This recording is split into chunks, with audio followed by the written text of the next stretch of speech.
पुकार करता है कि हे मनुष्य, तू बस मनुष्य बना रहना। बहुत ज्यादा अपेक्षा नारायण आपसे नहीं करता, बहुत ज्यादा आपसे कुछ वो चाहता नहीं है, लेकिन क्योंकि आप भगवान के सबसे उच्च कोटि के कृति हैं, भगवान ने कोई बहुत अच्छा काम किया तो आपका निर्माण किया,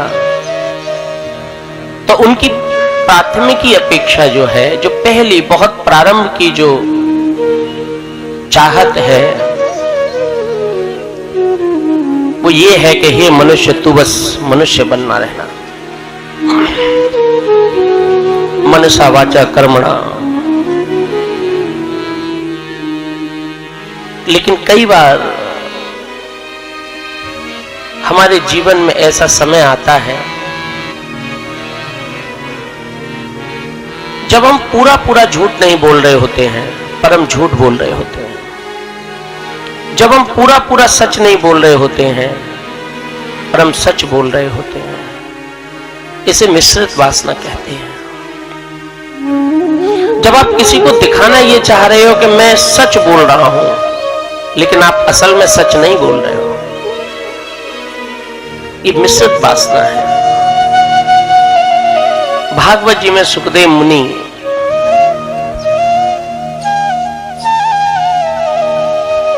एक उदाहरण महाभारत का लेके आ गए।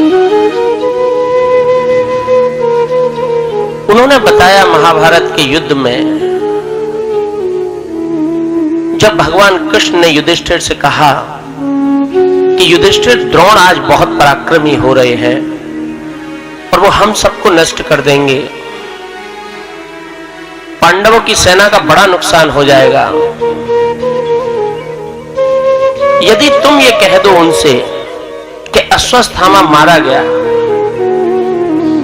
तो वो पुत्र के मरने की खबर को सुन के अपने हथियार डाल देंगे और अर्जुन एक क्षण में उनकी गर्दन काट देगा।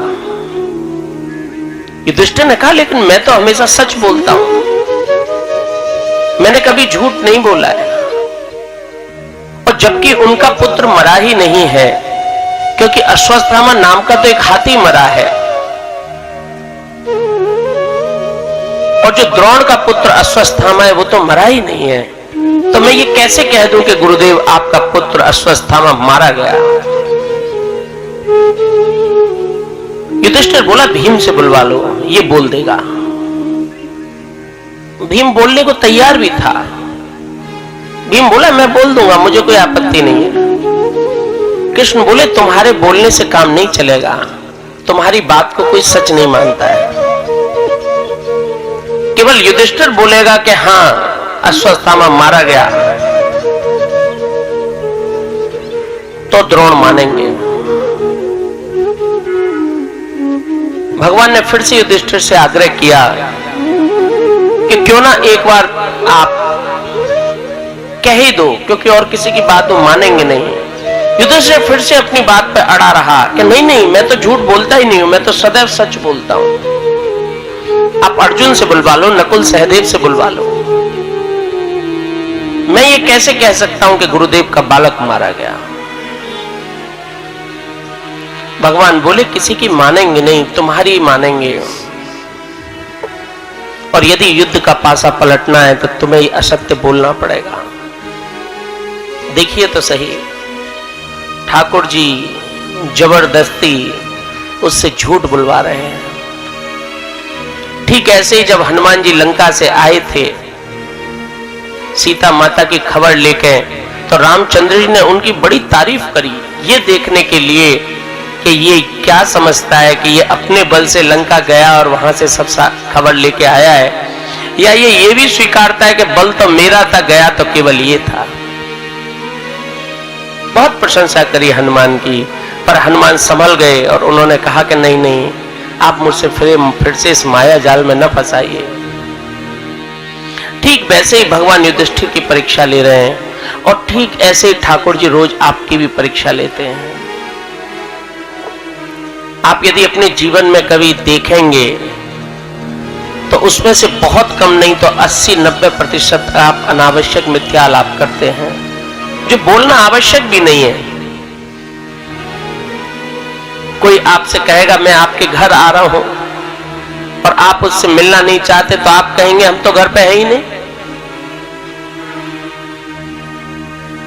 आपको किसी से मिलने जाना है 3 बजे, 2:30 बज गए, घर से अभी तक निकले भी नहीं है, उसका फोन आया कहां हैं आप, बस 5 मिनट में पहुंच रहे हैं हम आपके पास।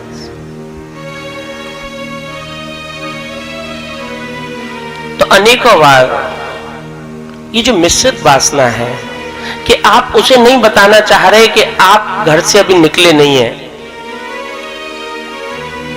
और असल में आप निकले भी नहीं हैं, लेकिन आप उसे ये दिखाना चाह रहे हैं कि मैं निकल गया तेरे लिए, मैं तो बहुत देर का निकल गया। ये जो एक आवरण है ये मिश्रित वासना का है। युधिष्ठिर ने कह दिया वहां कि अश्वत्थामा मारा गया, भगवान ने शंखनाद कर दिया, द्रोण दौड़े,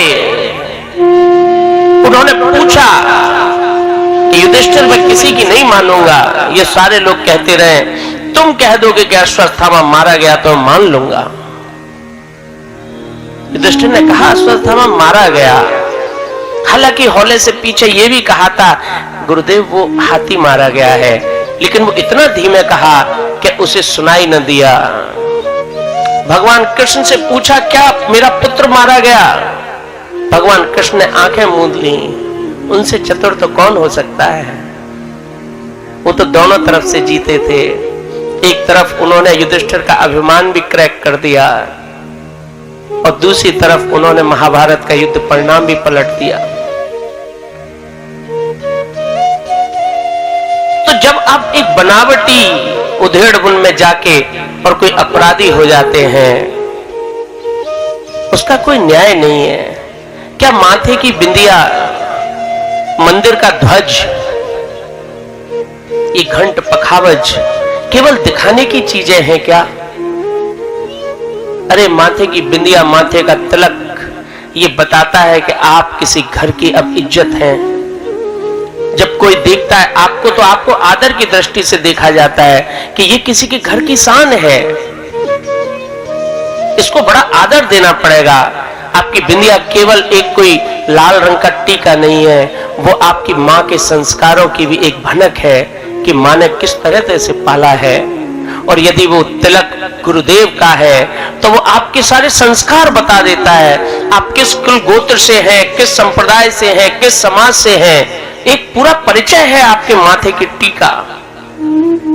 और मंदिर का ध्वज जब जोर से लहराता है तो अपने धर्म की बुलंदी देख के हृदय कितना भी अवसाद में हो, एक क्षण के लिए तो पूरी तरह बड़ा जागृत हो जाता है, अच्छा लगने लगता है।